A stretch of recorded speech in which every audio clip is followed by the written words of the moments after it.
ঈদে ট্রেনের আগাম টিকিট বিক্রির শেষ দিনেও কমলাপুর শহর রেল স্টেশনগুলোতে উপচে পড়া ভিড়, ভোগান্তি শেষ নেই অ্যাপসে।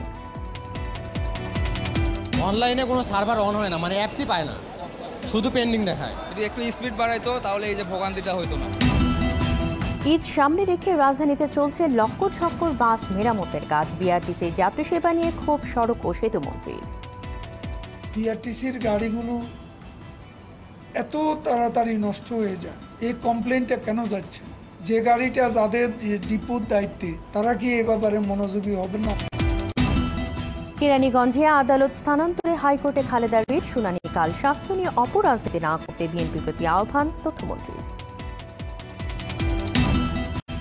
এবং প্রতারক চক্রের মূল হোতা বাকের ও তার 4 সহযোগীকে রাজধানী থেকে গ্রেপ্তার। 43 বছর ধরে শত কোটি টাকা হাতিয়ে নেওয়ার অভিযোগ।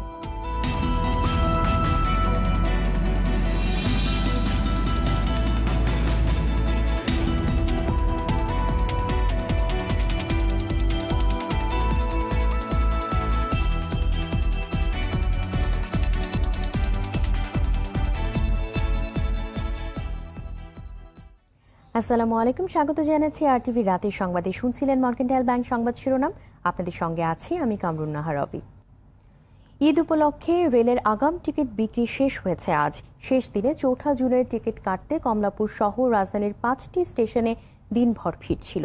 তবে ভোগান্তি কমাতে ই টিকেটিং এর জন্য রাখা টিকিট অ্যাপের মাধ্যমে কাটতে শেষ দিন পর্যন্ত ভোগান্তির শিকার হতে হয় সাধারণ মানুষকে। শাহাবুদ্দিন শিহাবের রিপোর্ট। শেষ দিনে কাঙ্ক্ষিত টিকিট পেতে মধ্যরাত থেকে লাইনে দাঁড়িয়ে অপেক্ষার প্রহর গুনতে থাকেন প্রত্যাশীরা। সকালে সে ভিড় আরও বাড়তে থাকে। টিকিট প্রত্যাশীদের লাইন কমলাপুরের স্টেশনের টার্মিনাল ছাড়িয়ে যায়। যাত্রীদের সুবিধার জন্য এবার রাজধানীর 5টি স্টেশন থেকে অগ্রিম টিকিট বিক্রি করা হয়। কমলাপুর থেকে দেয়া হয় রেলওয়ের পশ্চিমাঞ্চলগামী ট্রেনের টিকিট। ভোর 5টা থেকে আসছি, তখন থেকে লাইনে দাঁড়ায় আছি, এখনো দাঁড়ায় আছি, জানি না কত সময় পাবো। তা আসার পরে তো একটা সিরিয়াল এখন তো আছি, কিন্তু খুব কষ্ট হচ্ছে আর কি, রোজা রাখিয়ে, তারপরে কিছু করার নেই। যদি একটু স্পিড বাড়াইতো তাহলে এই যে ভোগান্তিটা হইতো না। শেষ দিনেও টিকিট প্রত্যাশীরা জানান ই টিকিটিং এর জন্য 50 ভাগ টিকিট রাখা হলেও রেলওয়ের নির্ধারিত অ্যাপের মাধ্যমে টিকিট কাটতে পারছেন না তারা। তাই বাধ্য হয়েই লাইনে দাঁড়িয়েছেন অনেকে। অনলাইনে কোনো সার্ভার অন হয় না, মানে অ্যাপসই পায় না, শুধু পেন্ডিং দেখায়। যেহেতু 50% টিকিট ওখানে দেওয়ার কথা হয়েছে, সেক্ষেত্রে তো আমাদের এতটা ভোগান্তি হইতো না। অনলাইন থেকে যেহেতু কাটা যাচ্ছে না, সেই টিকিটটা কোথায় যাচ্ছে? রেল কর্তৃপক্ষ জানায় কালোবাজারি রোধে জাতীয় পরিচয়পত্র দেখে টিকিট দেয় কিছুটা বিলম্ব হচ্ছে। এছাড়া অ্যাপের মাধ্যমে যেসব টিকিট বিক্রি হবে না, পরিবর্তিতে তা স্টেশনের কাউন্টার থেকে বিক্রি করা হবে। স্পেশাল ট্রেনের আসন সহ মোট 28,224টি টিকিট বিক্রয়ের ব্যবস্থা আছে। এর মধ্যে 50% অনলাইনে এবং 50% কাউন্টারের মাধ্যমে বিক্রি করছি। অ্যাপসের মাধ্যমে আমরা যে টিকিটগুলো যদি অবিকৃত থাকে, সেই টিকিটগুলো 5 দিন পর অটোমেটিক কাউন্টারে চলে আসবে। তখন কাউন্টার থেকে যাত্রী সাধারণ এই টিকিটগুলো ক্রয় করে সুবিধা নিতে পারবে। এবং ঈদ উপলক্ষে প্রায় 72,000 টিকিট বিক্রি করবে রেলওয়ে। ফিরতি যাত্রীদের টিকিট আগামী 29 মে থেকে 2রা জুন পর্যন্ত বিক্রি করা হবে। এবার ঈদে 96টি আন্তনগর ট্রেনের পাশাপাশি 8টি বিশেষ ট্রেন যাত্রী পরিবহন করবে। শাহাবুদ্দিন শিহাব, আরটিভি, ঢাকা। এদিকে ট্রেনের আগাম টিকিট বিক্রির শেষ দিনে আজ চট্টগ্রাম রেল স্টেশনে ছিল উপচে পড়া ভিড়। সকাল 9টায় শুরু হয়ে বিকেল 4টা পর্যন্ত টিকিট বিক্রি হয়। তবে খুব ধীর গতিতে টিকিট দেওয়া হয় বলে অভিযোগ টিকিট প্রত্যাশীদের। আবার কাঙ্ক্ষিত টিকিট পেয়ে স্বস্তি প্রকাশ করেন অনেকেই। স্টেশন ম্যানেজার আবুল কালাম আজাদ জানান, কালোবাজারি রোধে এনআইডির সঙ্গে যাত্রীর তথ্য মেলাতে গিয়ে ধীরগতি হয়েছে। ঈদ সামনে রেখে রাজধানীতে চলছে লক্কর ছক্কর বাস মেরামতের কাজ। গাড়ির ফিটনেস না থাকলেও বডি মেরামত আর রং করে নতুন গাড়ি হিসেবে নামানো হবে ঈদ যাত্রায়। তবে এবার এই ধরনের গাড়ি নিয়ে কেউ নির্বিঘ্নে সড়কে চলতে পারবে না বলে হুঁশিয়ারি দিয়েছে হাইওয়ে পুলিশ। ধারাবাহিক রিপোর্টে মাইদুর রহমান রুবেল তুলে ধরেছেন ঈদ যাত্রার নানা অনিয়মের চিত্র। ছবি তুলেছেন নিহার নন্দী ও মাসুদ রানা। রাজধানীতে বসবাস করা মানুষের বেশিরভাগেরই শেকড় গ্রামে। তাই ঈদে বাড়ি গিয়ে প্রিয়জনের সঙ্গে ঈদের আনন্দ ভাগাভাগি করতে স্বাচ্ছন্দ্য বোধ করেন নগরীর অস্থায়ী বাসিন্দারা। ঈদে অতিরিক্ত যাত্রীর চাপ নেওয়ার ক্ষমতা নেই নিয়মিত পরিবহনগুলোর। তাই বেশি মুনাফার জন্য বিকল্প যানের ব্যবস্থা করেন পরিবহন মালিকরা। সঙ্গে যোগ হয় মৌসুমি ব্যবসায়ী। রাজধানীর আশপাশের প্রতিটি গ্যারেজে সমান্তরালে চলছে পুরনো গাড়ি মেরামতের কাজ। দিনরাত এক করে মিস্ত্রিরা সাধ্যের সবটুকু ঢেলে দিয়ে কাজ করছে বিরামহীন। ঈদের আগে এমন হাড় ভাঙা খাটুরির মজুরিও বেশি। প্রচন্ড গরমে তাই কষ্ট হলেও বেশি আয়ের জন্য তা মেনে নিচ্ছেন। গাড়ি যদি সুন্দর না হলো তাহলে তার যাত্রীর কালেকশন বাড়বো না, আর যাত্রী তো ভাঙাচোরা গাড়িতে উঠবো না। মালিকরাও এই টাইমটাই টাকাও পায় কিছু মোটা অঙ্কের, সেই জন্য এই টাইমে গাড়িগুলো সারে। ওভারটাইমের হার বেশি, একটু ওভারটাইম বেশি হলে পরে আমরা টাকা বেশি পাই। প্রায় সব গ্যারেজেই চলছে জোড়াতালি দিয়ে ফিটনেসবিহীন ভাঙাচোরা গাড়ি মেরামতের কাজ। কোনোটির ইঞ্জিনের সমস্যা, কোনোটির ব্রেকে। রাজধানীর প্রতিটি গ্যারেজই এখন পুরনো গাড়ি মেরামত এবং রং করার কাজ চলছে। পুরনো এসব গাড়ি ঈদে যাত্রী পরিবহনে নতুন মাত্রা যোগ করবেন নতুন গাড়ি হিসেবে। এই ধরনের পুরনো এবং লকর মার্কা বাস কতটা যাত্রী সেবা নিশ্চিত করতে পারবে এমন প্রশ্ন সামনে চলে এসেছে যাত্রীদের। যদিও পুরনো সব গাড়িতে কিছু সমস্যা থাকে বলে জানালেন গ্যারেজ মালিক। এগুলো ঝুঁকি থাকে, দেখা যায় ব্রেক ফাংশন মিলায় না, চাক্কা দুর্বল থাকে।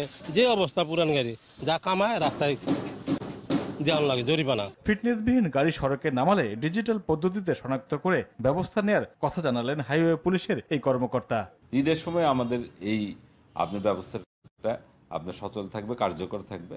ক্লোজ কন্ট্যাক্ট আসার দরকার নেই। আরএফআইডি গান দিয়ে যেগুলো দেখবো যে ফিটনেস নেই অথবা রুট পারমিট এটার না, সেই গাড়িগুলোকে আমরা আটকে ফেলবো। হাইওয়ে পুলিশের কঠোর অবস্থানেই সড়কে নৈরাজ্য ঠেকাতে পারে বলে মনে করেন বিশ্লেষকরা। মাইদুর রহমান রুবেল, RTV, ঢাকা।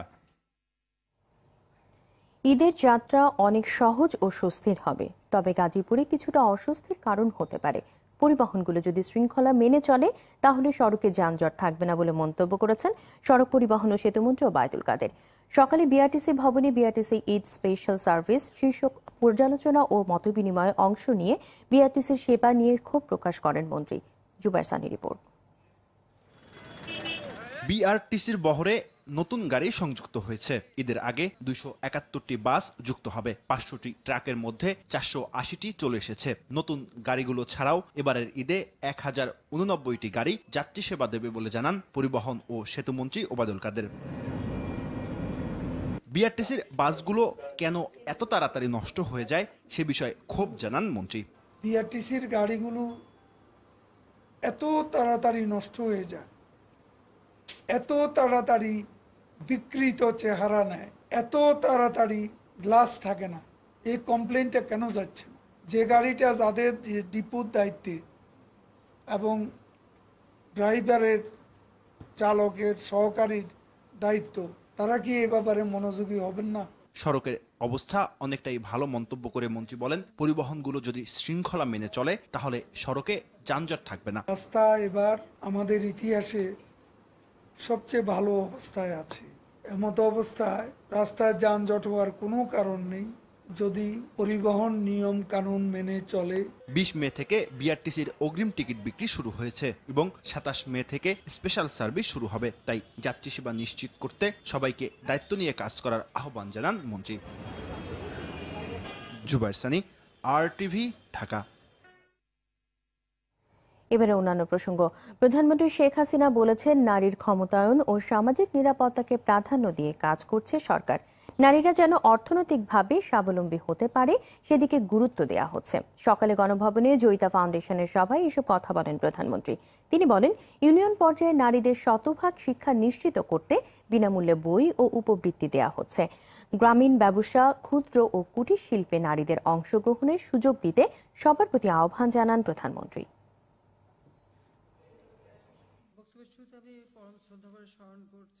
যার নেতৃত্বে আমরা সরকারের পক্ষ থেকে আমরা দেশের মানুষের কতটা কাজ করতে পারি এবং দারিদ্র্য বিমোচনটাই আমাদের লক্ষ্য।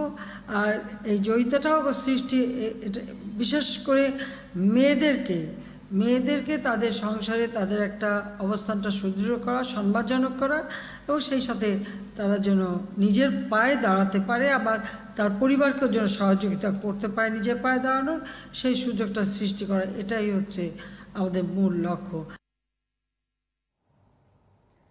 এ মাসে জাপান ও সৌদি আরব সফরে যাচ্ছেন প্রধানমন্ত্রী শেখ হাসিনা। 28 মে জাপানের উদ্দেশ্যে ঢাকা ছাড়বেন তিনি। দুপুরে পররাষ্ট্র মন্ত্রণালয়ের সংবাদ সম্মেলনে এসব জানান পররাষ্ট্রমন্ত্রী AK আব্দুল মোমেন। জাপান সফরে সে দেশের প্রধানমন্ত্রী শিনজো আবের সঙ্গে দ্বিপাক্ষিক বৈঠক করবেন শেখ হাসিনা। দেশটির সঙ্গে $2.5 বিলিয়ন ঋণ চুক্তি হওয়ার কথা রয়েছে বলে জানান পররাষ্ট্রমন্ত্রী। এদিকে 14তম ওআইসি সম্মেলনে যোগ দিতে 31 মে তিনি সৌদি আরবের জেদ্দায় যাবেন। সম্মেলনের পর ওমরা পালন করে ফিনল্যান্ড যাবেন। সফরকালে ফিনল্যান্ডের রাষ্ট্রপতির সঙ্গে সৌজন্য দেখা করবেন তিনি। 8 জুন দেশে ফিরবেন প্রধানমন্ত্রী। বিএনপি চেয়ারপারসন খালেদা জিয়ার বিচারের জন্য পুরাতন কারাগার থেকে কেরানীগঞ্জের নতুন কেন্দ্রীয় কারাগারের ভেতর আদালত স্থানান্তরে জারি করা প্রজ্ঞাপন প্রত্যাহার চেয়ে হাইকোর্টে রিট হয়েছে। হাইকোর্টের সংশ্লিষ্ট শাখায় খালেদা জিয়ার আইনজীবী কায়সার কামাল এই রিট দায়ের করেন। হাইকোর্টের বিচারপতি ফারাহ মাহবুব ও বিচারপতি মোহাম্মদ খায়রুল আলমের সমন্বয়ে গঠিত বেঞ্চে রিটের শুনানির জন্য আগামীকাল দিন ঠিক করেন আদালত। গেল 12 মে আইন মন্ত্রণালয় খালেদা জিয়ার মামলা শুনানির জন্য পুরান ঢাকায় সাবেক কেন্দ্রীয় কারাগার থেকে আদালত স্থানান্তর করে কেরানীগঞ্জে নেয়ার নির্দেশ দিয়ে প্রজ্ঞাপন জারি করে।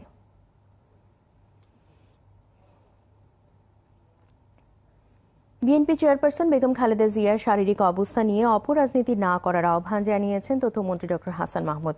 দেশেই তার সর্বোচ্চ চিকিৎসা সেবা দেওয়ার চেষ্টা করছে সরকার বলে জানান তিনি।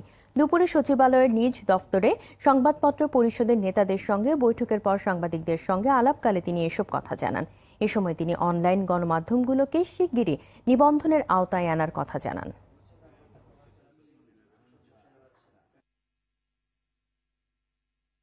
সরকার তার সর্বোচ্চ চিকিৎসা দিতে সবসময় সচেষ্ট এবং দিয়ে আসছে। বিএনপি নেতাদের বলবো এইভাবে বেগম খালেদা জিয়ার স্বাস্থ্য নিয়ে অপরাজনীতি না করার জন্য। 43 বছর ধরে প্রতারণার মাধ্যমে শত কোটি টাকা হাতিয়ে নেওয়া একটি চক্রকে গ্রেপ্তার করেছে র্যাব।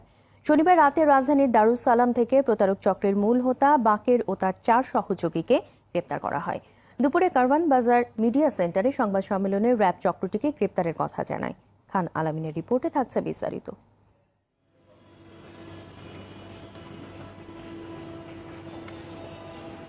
তেতাল্লিশ বছর আগে রয়্যাল চিটা ডেভেলপমেন্ট RCD নামে একটি কোম্পানি খোলে কুমিল্লার দাউদকান্দির বারেক সরকার। তবে নামটি সবার অজানা ছিল। সুসজ্জিত অফিস ভাড়া করে বিত্তবানদের ফাঁদে ফেলে বিপুল পরিমাণ অর্থ হাতিয়ে নেয় বারেক সরকারের চক্রটি। 5 সদস্যের এই চক্রটিকে শনিবার রাতে রাজধানীর দারুস সালাম এলাকা থেকে গ্রেপ্তার করে র্যাব 4। উদ্ধার করে একটি বিদেশি পিস্তল, একটি ম্যাগাজিন, 2 রাউন্ড গুলি।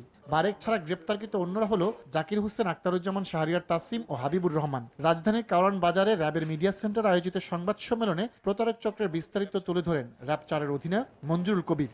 তার বিরুদ্ধে একাধিক মামলা এর মধ্যে হয়েছে, কিন্তু সে কখনো 43 বছরের মধ্যে একবারও আইন শৃঙ্খলা বাহিনীর হাতে গ্রেপ্তার হয়নি, কারণ সে নিজের বিভিন্ন কৌশল অবলম্বন করে নিজেকে আড়াল করে রাখার প্রচেষ্টা করে থাকে সবসময়। র্যাব জানায় চক্রটি মূলত অবসরপ্রাপ্ত কর্মকর্তাদের টার্গেট করত। অবসরের পর তাদেরকে কোম্পানিতে উপদেষ্টা হিসেবে নিয়োগের প্রলোভন দেখিয়ে মোটা অঙ্কের টাকা নিয়ে উধাও হয়ে যেত। যাদেরকেই তারা টার্গেট করে তারা অত্যন্ত বিত্তশালী হয়। এই বিত্তশালীদেরকে তারা ভিকটিম হিসাবে প্রথম টার্গেট করে। টার্গেট করার পরে তারা তাদের কোনো না কোনোভাবে এদের সাথে একটা সংযোগ স্থাপন করে তাদের সাথে রিলেশন গড়ে তোলে। একটা লট দেখিয়ে সেটাকে নিজেদের বলে বা মিডিয়া হিসাবে ওটা বিক্রির জন্যে উপস্থাপন করে সেইখান থেকে অবৈধভাবে অর্থ ইনকাম করে, অথবা অন্য যে কোনো উপায় আছে। অনেক সময় দেখা যায় যে তারা এই বিদেশি কাউকে সাজিয়ে নিয়ে আসে।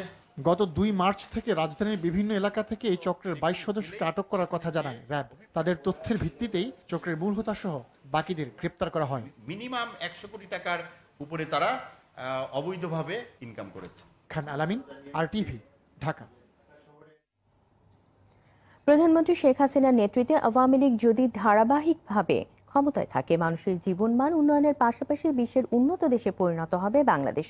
এমন মন্তব্য করেছেন নোয়াখালী 2-এর সংসদ সদস্য আলহাজ মোর্শেদ আলম। বিকেলে নিজ নির্বাচনী এলাকা নোয়াখালী সেনবাগ উপজেলা আওয়ামী লীগ, যুবলীগ, ছাত্রলীগ সহ অঙ্গ ও সহযোগী সংগঠনের উদ্যোগে আয়োজিত আলোচনা সভা, ইফতার ও দোয়া মাহফিলে এসব কথা বলেন তিনি। এ সময় অন্যান্যদের মধ্যে আরও উপস্থিত ছিলেন সেনবাগ পৌর মেয়র আবু জাফর টিপু, উপজেলা ভাইস চেয়ারম্যান গোলাম কবির, উপজেলা আওয়ামী লীগের সাবেক সভাপতি এম দলিলুর রহমান, সাধারণ সম্পাদক বাহারুল্লাহ। এর আগে মোর্শেদ আলম কাবিলপুর ইউনিয়নের সমীর মুন্সি বাজার শাহপুরের রাস্তার মাথা সহ বিভিন্ন স্থানে হতদরিদ্র ও অসহায় পরিবারের মাঝে আওয়ামী লীগের নেতৃত্বে আওয়ামী লীগ যদি আগামী দিনগুলোতে ক্ষমতায় থাকে, দেশ শাসন করে, তাহলে বাংলাদেশ বিশ্ব দরবারে উন্নত রাষ্ট্রে ইনশাল্লাহ পরিণত হবে। আপনাদের সকল সমস্যা সমাধান হবে।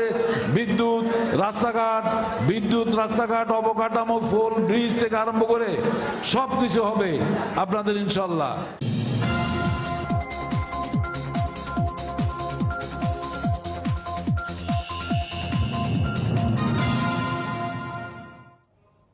ক্রিকেট বিশ্বকাপের খবর।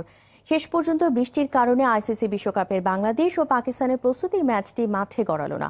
বাংলাদেশ সময় বিকেল ৩টায় সোফিয়া গার্ডেন্স ক্রিকেট গ্রাউন্ডে টস হওয়ার কথা থাকলেও বেরসিক বৃষ্টির বাগড়ায় মাঠেই নামতে পারেননি কোনো দল। মাঠে নামার জন্য অপেক্ষা করতে থাকে উভয় দল, কিন্তু সন্ধ্যা ৭টায়ও যখন বৃষ্টি থামেনি তখন ম্যাচটিকে পরিত্যক্ত ঘোষণা করে দিতে বাধ্য হলেন ম্যাচ রেফারি অ্যান্ড পাইক্রফট। বিশ্বকাপের আগে এটিই ছিল বাংলাদেশের প্রথম প্রস্তুতি ম্যাচ। ২৮ মে ভারতের বিপক্ষে দ্বিতীয় প্রস্তুতি ম্যাচে মাঠে নামবে মাশরাফি বাহিনী। তবে এটি ছিল পাকিস্তানের দ্বিতীয় ম্যাচ। নিজেদের প্রথম প্রস্তুতি ম্যাচে আফগানিস্তানের বিপক্ষে ৩ উইকেটে হেরেছে পাকিস্তান। লেভেলবিহীন ও নিম্নমানের পণ্য রাখায় মিনাবাজার সুপার শপকে ৫ লাখ টাকা জরিমানা করেছে নিরাপদ খাদ্য কর্তৃপক্ষ। সকালে রাজধানীর শান্তিনগরে অভিযান চালিয়ে আদেশ দেন নির্বাহী ম্যাজিস্ট্রেট শম্পা কুণ্ডু। এদিকে পিঙ্ক সিটি শপিং মলে পণ্যে আমদানি করা, প্রতিষ্ঠানের স্টিকার না থাকা ও নিম্নমানের পণ্য বিক্রি করায় খেলনা, শাড়ি, গহনা এবং কসমেটিক্সের দোকানে ৪ লাখ টাকা জরিমানা করেছে ভোক্তা অধিকার সংরক্ষণ অধিদপ্তর। শরীয়ত খানের সহায়তা দীপ্ত চন্দ্রপালের রিপোর্ট। আদালতে নিষেধাজ্ঞা অনুযায়ী ৫২টি পণ্য বিক্রি বন্ধে ধারাবাহিক অভিযান পরিচালনা করছে নিরাপদ খাদ্য কর্তৃপক্ষ ও ভোক্তা অধিকার সংরক্ষণ অধিদপ্তর। মিনাবাজারের শান্তিনগর শাখায় অভিযানে যায় নিরাপদ খাদ্য কর্তৃপক্ষ। এ সময় ভেজাল ৫২টি পণ্য না পেলেও লেবেলবিহীন ও নিম্নমানের পণ্য বিক্রির দায়ে প্রতিষ্ঠানটিকে জরিমানা করা হয়। বিএসটি এর কিছু পণ্য পেয়েছি যেটাতে আপনার বিএসটি এর মার্ক চিহ্ন থাকার কথা, কিন্তু বিএসটি এর কোনো চিহ্ন আমরা পণ্যের গায়ে সেটা আমরা পাইনি। এছাড়াও পিঙ্ক সিটি শপিং মলে অভিযান চালিয়ে নানা অনিয়ম দেখতে পায় ভোক্তা অধিকার সংরক্ষণ অধিদপ্তর। পণ্যের গায়ে আমদানিকারক প্রতিষ্ঠানের স্টিকার না থাকায় এবং নিম্নমানের পণ্য বিক্রি করায় ৪ লাখ টাকা জরিমানা করা হয়। গুলশানের পিঙ্ক সিটি মার্কেট আমরা দেখলাম যে এখানে বিদেশি বিভিন্ন নামি দামি ব্র্যান্ডের আড়ালে কিন্তু নকল পণ্য এখানে চলে এসেছে। তাদেরকে জিজ্ঞেস করলাম, তারা বললো যে চকবাজারে। তো এই ধরনের যে অপতৎপরতা এগুলো রোধ করার জন্য কিন্তু আমাদের এই অভিযানগুলো অনেকগুলো প্রতিষ্ঠান ইতিমধ্যে ৪ লক্ষাধিক টাকার মতো জরিমানা আরোপ করেছে।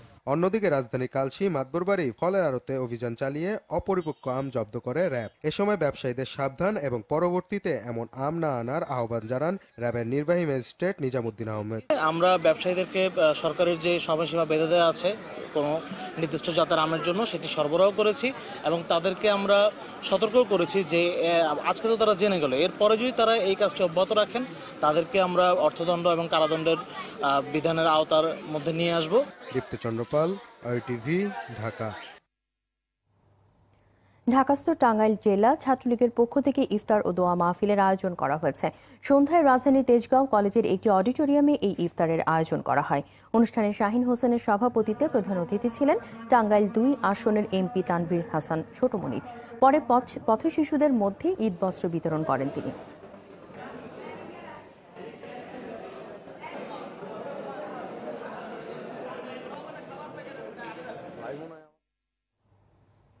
বাগেরহাটে রাতের আধারে বেঙ্গল এলপিজির জমি দখলের চেষ্টার অভিযোগ উঠেছে মির গ্রুপের বিরুদ্ধে।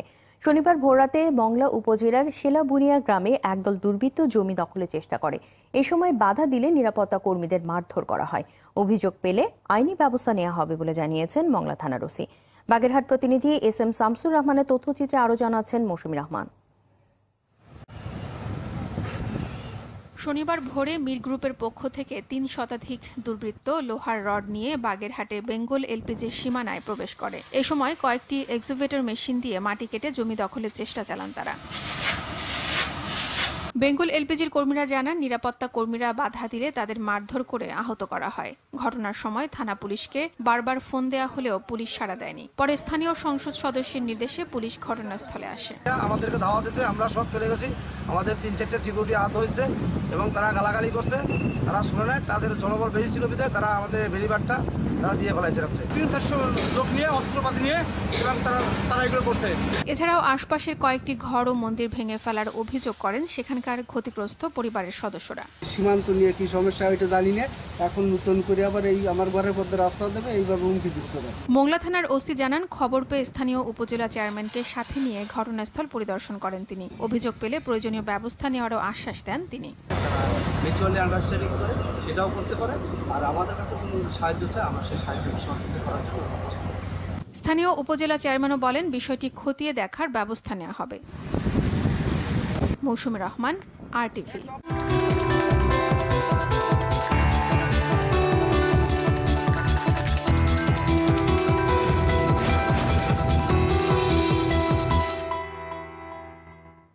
মধুমতি ব্যাংক বাণিজ্য সংবাদ। ওয়ালটন ফ্রিজ কিনে গাড়ি জিতলেন নোয়াখালীর মাহিন। এই উপলক্ষে বেগমগঞ্জে এক অনুষ্ঠানের আয়োজন করা হয়। এ সময় ওই ক্রেতার হাতে নতুন গাড়ির চাবি তুলে দেন ওয়ালটনের নির্বাহী পরিচালক এমদাদুল হক সরকার। এ সময় ক্রেতাদের চাহিদা পূরণে ওয়ালটন বরাবরই বদ্ধপরিকর বলে জানান তিনি। রাতের সংবাদ শেষ করার আগে মার্কেন্টাইল ব্যাংক সংবাদ শিরোনামগুলো জানিয়ে দিচ্ছে আরো একবার।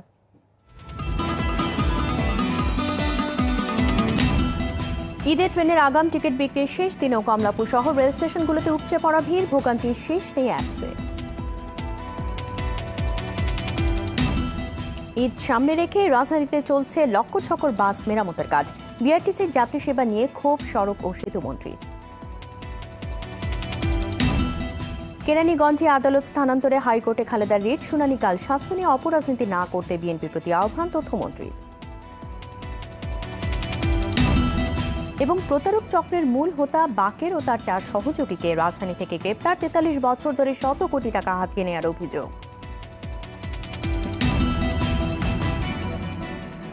রাতের সংবাদে এ পর্যন্তই। RTV সবচেয়ে সংবাদ জানতে যে কোনো মোবাইল ফোন থেকে 2414 নম্বরে ডায়াল করুন। আর মোবাইল ফোনে সংবাদ দেখতে অ্যাপ স্টোর, গুগল পে বা উইন্ডোজ স্টোর থেকে ডাউনলোড করুন RTV অ্যাপস। এছাড়াও তাৎক্ষণিক ও বিনোদন সংবাদ জানতে বিশ্বের যে কোনো প্রান্ত থেকে ভিজিট করুন facebook.com/RTV অনলাইন এবং youtube.com/RTV ডিজিটালস। ধন্যবাদ সবাইকে।